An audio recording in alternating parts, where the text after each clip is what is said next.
Can Utah or BYU offer players in the transfer portal better NIL deals? We're breaking it down on today's Locked On Utes.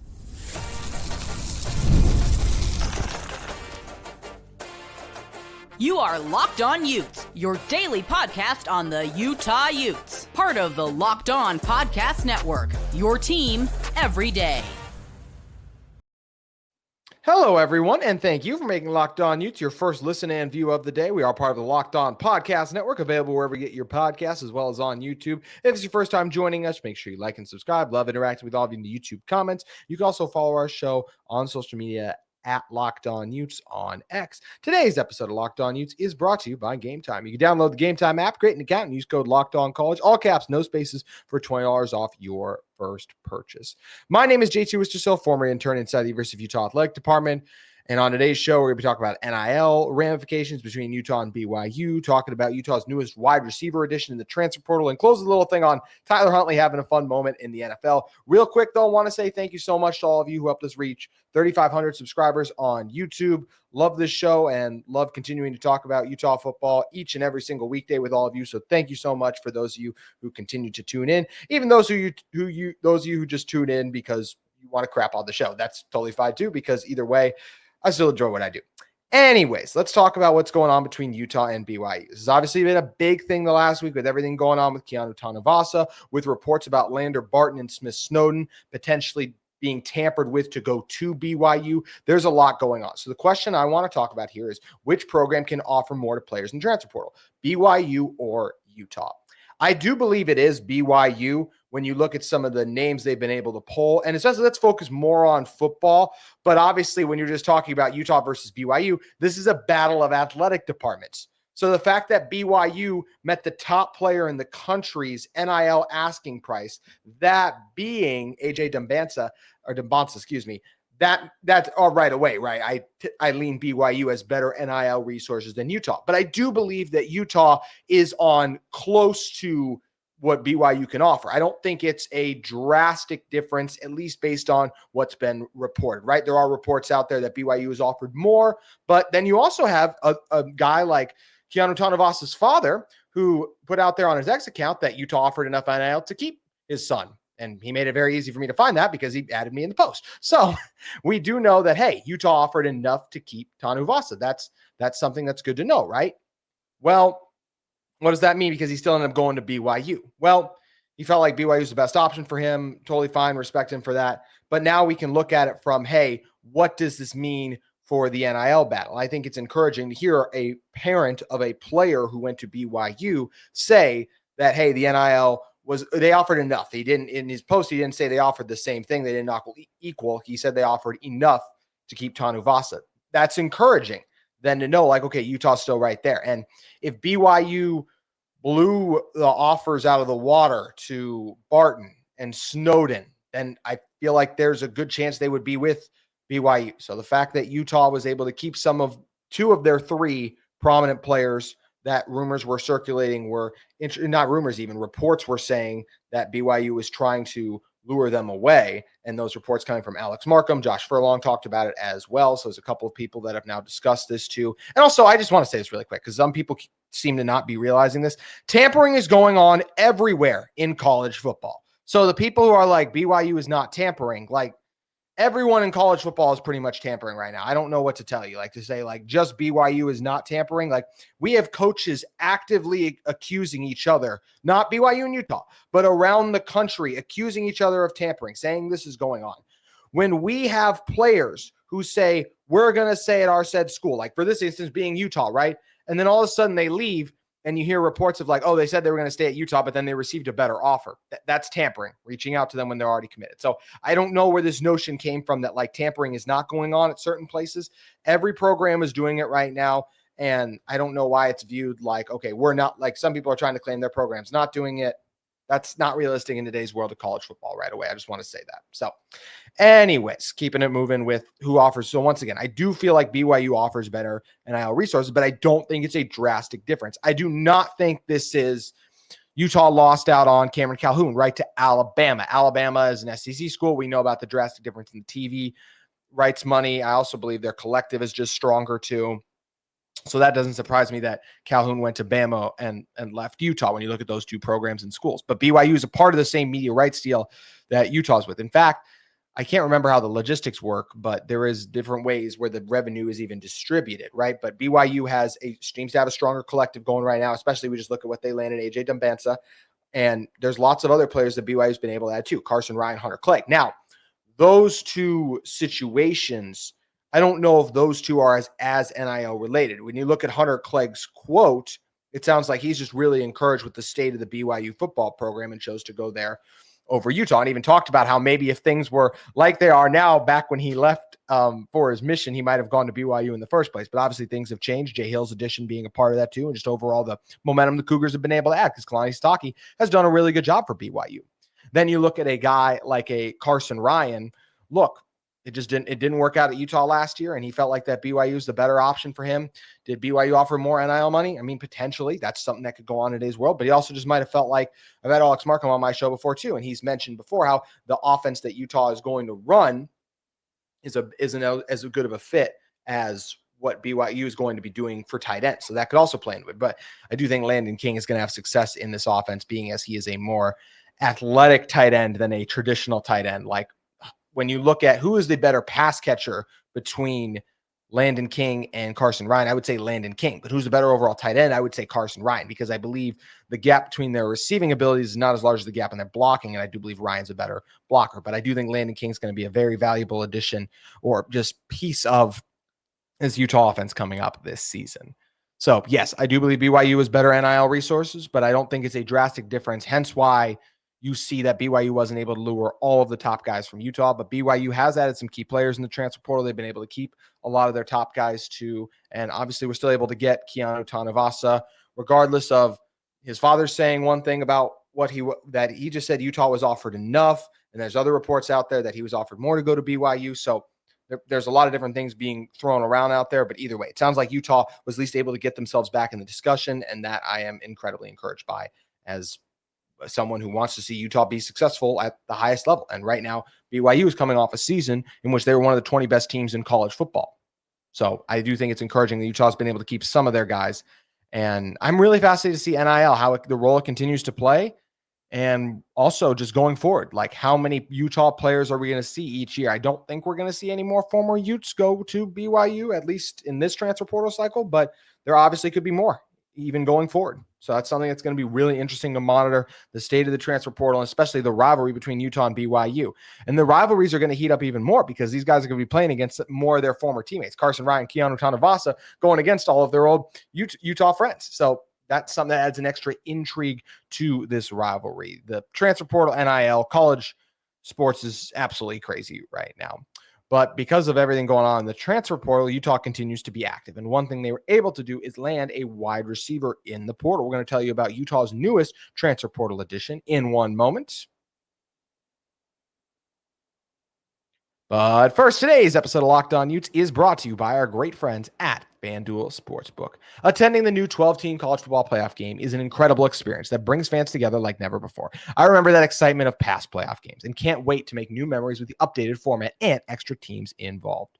GameTime now has a feature called Game Picks that is going to allow you to get tickets for your events even easier and faster. And GameTime is here because with GameTime, they can give you exactly what you're looking for. GameTime has your back, and GameTime comes ready with the best offer that you can find, because with GameTime, you know you can get the best tickets, the best seats, and I recently used GameTime to find tickets for upcoming games. Browsing through the deals was a breeze, and I found great values for all kinds of seats around the venue. The Super Deal in particular stood out as the best value for the event. I love that I could see the seat views before buying, and that app shows the total cost up front with no surprise fees at checkout. Plus, the one-time ticket delivery and low price guarantee gave me complete peace of mind. You can take the guesswork out of buying tickets with GameTime. You can download that GameTime app, create an account, and use code LOCKEDONCollege for $20 off your first purchase. Terms apply. Again, create an account and redeem code LOCKEDONCOLLEGE for $20 off. Terms do apply. Download GameTime today. Last minute tickets. The lowest price is guaranteed. They have great features like a seat view, also a low price guarantee. GameTime truly has you covered. All kinds of deals to every sports, concert, comedy, or theater event you are looking for. You can head over to GameTime and get your deal on tickets today. All righty. Talking now about Utah's newest wide receiver. Utah has continued to be active in a portal. They're trying to upgrade what was an abysmal passing offense a season ago. And they just signed Justin Stevenson, a freshman receiver who just wrapped up his first year with Wyoming. The 6'1", 192-pound receiver from Katy, Texas, had 17 receptions for 204 yards, 3 touchdowns, and averaged 12 yards per catch. Never had over 100 yards in a game, only went over 50 yards once. But as just a freshman making plays in the Mountain West at various times, I'm encouraged by this addition. Just like us Utah fans are obviously fired up about Zacharias Williams and the flashes he showed against UCF. Just like we're excited about Dorian Zipper and the couple catches he made last year. A lot of these guys, when you're looking at a young receiver, to me, you're looking like, okay, is there a potential for them to break out next year? Not all of Justin Stevenson, Zipper, Williams, and obviously there's other transfer portal receivers that I want to touch on that Utah's now added in a moment, because I like the work that they've done upgrading their receiver core from last season. They maybe even could still get Dorian Singer back with the new eligibility ruling that is going to give players that 5th year. So we'll see if he can win that, although he's trying to get that year. Although we'll see how that all works out, since it was what the whole situation with him playing the 5th game and everything. But anyway, so back to Stevenson. This is a guy that I'm excited about because he has potential. One of Stevenson, Zipper, or Williams, I do, and maybe even 2 of the 3 are going to have big years for Utah this coming year. I think they're going to be wide receiver ones. I think they're going to benefit Jason Beck's offense. Speaking of Jason Beck, I think he really liked what he saw from Justin Stevens in their game against New Mexico. In that game, Stevenson had 3 catches for 45 yards, had 1 run for 7 yards too, and a touchdown in the contest. So made a couple plays there. Also, you know what I love to look at when we're talking about a guy like this? When you faced off against the best team on your schedule, how did you perform? That being 12th ranked Boise State. He had 4 catches for 82 yards, including a 63-yard reception and a touchdown. This is a guy who got better as the season wore on, with his 2 best games coming in his final 4 games. So in the month of November, he was playing his best football. I think he's a guy, and Wyoming had their issues, right? It was not an elite passing attack, so I'm sure there was opportunities left on the field, and was only a freshman. We see guys make a big leap freshman to sophomore year. I think Stevenson has real potential with this Utah offense to be a difference maker come 2025. I do like his ability. I like his game. I like the fact he averaged 12 yards per reception to 6'1", got a solid catch radius to go in there. This to me is a guy who has a chance to be a starter for this Utah football team. And speaking of the starters for Utah football at the wide receiver spot, this wide receiver room starting to round into form. If they can land Dorian Singer, if they can get him to come back with the eligibility, that would be massive, as I think he's one of the best receivers in college football last year. I do think he's one of the 30. He was one of the 30 best that, if given a better offense, would have showcased that. And for those of you saying, he only had 700 yards. Devon Vele was one of the 30 best receivers in college football a season ago. Didn't have the quarterback play. Hence why he's now in the NFL making plays on a playoff team in the Denver Broncos. So when you talk about Stevenson, this to me is a guy who'll have a chance to complete right away.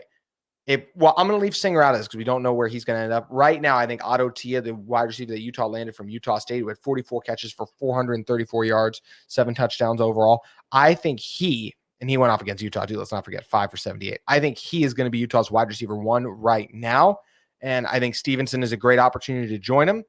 And then right now, Zipper and Williams, to me, will be right there too. But I like Creed Whitmore still. It's a guy, 5'11", 185. And of course, I completely forgot to mention Ryan Davis, who Utah also landed in the transfer portal. I was prepping for the show, and I felt like I'm leaving out a receiver, but I couldn't remember who exactly it was. And then I totally just remembered that they landed Davis as well. So that was a big get for Utah, landing a guy that he has experience with New Mexico. I do think Davis will be one of the starters. So right now I'll go with Davis, Tia, or Davis Ryan is the guy who was. Oh, excuse me. It was, yeah. So Ryan coming up to Utah now. I think he's a guy that's going to be a starter. He'll be Utah's slot receiver. I think he's going to start. I think Tia will be a starter. And then one of Williams, Zipper, or Stevenson now, I think will be the starter there as a wide receiver. As well as we'll see what happens with Dorian Singer. I like that receiver room for Utah. I think that is a lot of capable pass catchers and guys who could potentially break out in this offense next year. There's some depth there. So if you have an injury, you have another guy to step up. Utah goes 6 deep at receiver to me right now with the chance. And that's I'm mentioning Luca Caldarella, who I do think can come in and make a couple plays each game. Not going to light the world on fire, but can still do some positive things for you. And once again, if they add Singer, that makes this group even better.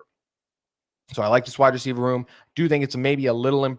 I think they could be improved.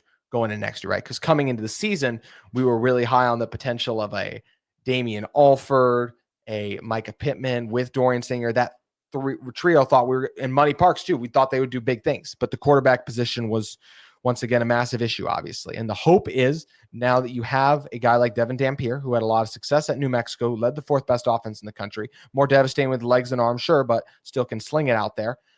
I think there's a lot of reason to expect this passing offense to be better. But I just mentioned Damian Alford's name. I think it's important to keep him in mind. When you're talking about a guy like Damian Alford, and Emery Simmons is in this boat too, and Micah Pittman now, right? There has been a large history of wide receiver transfers not working out at Utah. So not all of these guys are going to hit.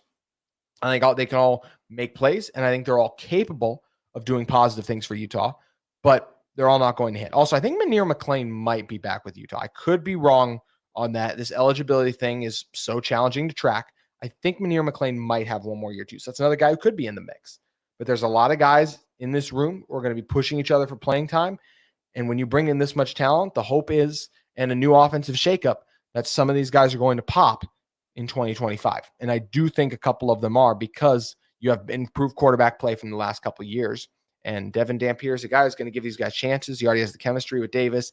We've seen guys like Tia and Stevenson make plays at the collegiate level. Zipper and Williams, I think, have a high ceiling. I like this receiver room. It's not going to be one of the best in the Big 12, but I think there's guys who are going to make plays. And I'll say it again. If you get Dorian Singer back, that changes things as well, because then you add a really elite and dynamic and a true number one just receiver on almost any college football team returning to you. Versus I think Tia has the potential to be a good wide receiver one at the Power 4 level, but he hasn't done it yet. He had 400 yards at Utah State, so expecting him to get 300 plus that at Utah against stiffer competition, even if it was with better quarterback play, that's a lot to ask. So like what I'm seeing out of this rebuilt wide receiver room, Utah's doing a good job getting and adding weapons on the outside. We mentioned Landon King earlier. There are going to be plenty of options for Dampier to throw to. It's fun to see this Utah roster take shape. There's a couple transfer additions I still expect Utah to make, as there's a lot of guys still in the portal, but probably the main pieces are done. So we'll have an episode coming up soon talking about what Utah did in the portal and how it can kind of help propel them moving forward to all the goals and aspirations they have in 2025. But one thing we also know is Utah's passing offense. We would love to see it get back, or just a quarterback play get back this year to what Tyler Huntley was able to do at Utah. It was awesome watching Tyler Huntley go out there in week 18 and ball out against Aaron Rodgers in what could be his final game for the Jets. I want to talk about what we saw from our good old guy Snoop in one moment. But first, today's episode of Locked On Utes is brought to you by our great friends at FanDuel Sportsbook. From big upsets to game-winning drives, the NFL playoffs are better with FanDuel. The playoff field is set, and right now, new customers can bet $5 and get $200 in bonus bets guaranteed. That's $200 in bonus bets, win or lose. The FanDuel Sportsbook app gives you everything you need for live bets, same-game parlays, and so much more. You can visit the website and share betting lines around your team or league. You can visit FanDuel.com to join today, and you'll get started with $200 in bonus bets. That's FanDuel.com. Make the playoff season unforgettable with FanDuel, an official sportsbook partner of the NFL. And the playoff field is set. We got the Houston Texans and Chargers in the first round to kick the slate off, and it'll all wrap up with my Minnesota Vikings, who, what a dud they laid against the Detroit Lions on Sunday Night Football, finishing off the first round of Wild Card Weekend when they take on the Rams on Monday Night Football a week from tonight. Also got the college football playoff games rearing in action this weekend. Texas, Ohio State, Penn State, Notre Dame. I'm fired up. I think it's going to be a fantastic week of football. 5 straight days of games. Can't get here soon enough. But if you're don't want to bet on football right now, hey, they got you covered too. We also, of course, got college basketball going on, NBA basketball, NHL. FanDuel has you covered today. America's number one sports book is your place to be, and you can head over today and get in on the amazing offer where you can get $5, where you can bet $5 and get $200 in bonus bets guaranteed. That's $200 in bonus bets, win or lose. FanDuel gives you everything you need today. All right, closing out today's episode of Locked On Utes, talking about our guy, Tyler Huntley. What a performance by Tyler Huntley. It was great to watch him ball out. Yes, he turned it over a couple times, but the fact that he played Aaron Rodgers in what could be his final game was awesome. Still at 227 yards, averaged 5 yards per throw, so keeping it a little game manager-ish, but still making some plays. 1 touchdown, 2 interceptions, did get sacked a couple times, but still did what he does, 3 carries for 16 yards too. It's fun to watch him out there, and he is just a guy, Tyler Huntley, that of course I'm always going to root for, as I'm sure all of you are too. It is so cool to watch a Utah football player still get starts and earn opportunities in the NFL. That's something that, look, Cam Rising hasn't announced what he's doing, but I'm sure he's going to pursue it as an undrafted free agent. Utah, anytime we can see these Utes go to the pros and succeed. I mean, how about Jalen Johnson? That's another guy we'll have to talk about at some point too, being a Pro Bowler. Love to see it. Love to see Utes shining in the NFL, right? Cody Barton was a big part of the success of the Denver Broncos defense this year. He's done a good job there. Dalton Kincaid making plays with the Buffalo Bills still. Maybe not quite the year we hoped he was going to have, but still a good year. Julian Blackmon had an interception earlier. Zach Moss got hurt with the Bengals, but before that, he was still contributing. Not their best back, but still contributing there. We already mentioned Devon Vele doing things. Tim Patrick is on the best team in the NFC right now. Tatalala May has earned some starts with the Seattle Seahawks. The Utah brand is alive and well in the NFL. It's fun to watch these guys step up. And obviously the position that draws the most eyeballs is quarterback for how much they control and just have involved in the game. So I love seeing Tyler Huntley go out there and do his things and just so often makes plays. Just that ability to buy time, sling it down the field. Still feels like maybe not yesterday, but not 6 years ago, what it'll be at the end of this year, since we were watching him fire it to Brant Keithy as Utah was running Rupshaw all against UCLA with the painted helmets that year, the interlocking U. Good time. So happy to see Tyler Huntley out there finding success, and happy to see so many Utes finding success in the NFL, right? So many guys that have been doing great work in the National Football League, representing the Utah brand well, and they're going to be joined by a couple Utes, I expect, in this draft class. I should say, well, it'd be an episode off to do. Before the year, did an episode on how many Utah players expected to be drafted. Lot more projected at the start of the year than it's actually going to be the case. So, I totally forgot Garrett Bowles, too, continues to do really well with Denver as their left tackle. Of course, she's got a contract extension, too. So, love seeing these former Utah football players succeed. But what do you guys think? Who's your favorite pro Ute to cheer on each and every week? What do you think of Utah's newest wide receiver one? And what do you think of the NIL battle between Utah and BYU? The in-state rivalry is taking on a new rivalry in the national and in the NIL saga. So that's going to do it for today's episode of Locked On Utes. Hope you'll join us again tomorrow as we break down the latest news with Utah football. And that will do it for our show. Hope you all have an amazing Monday.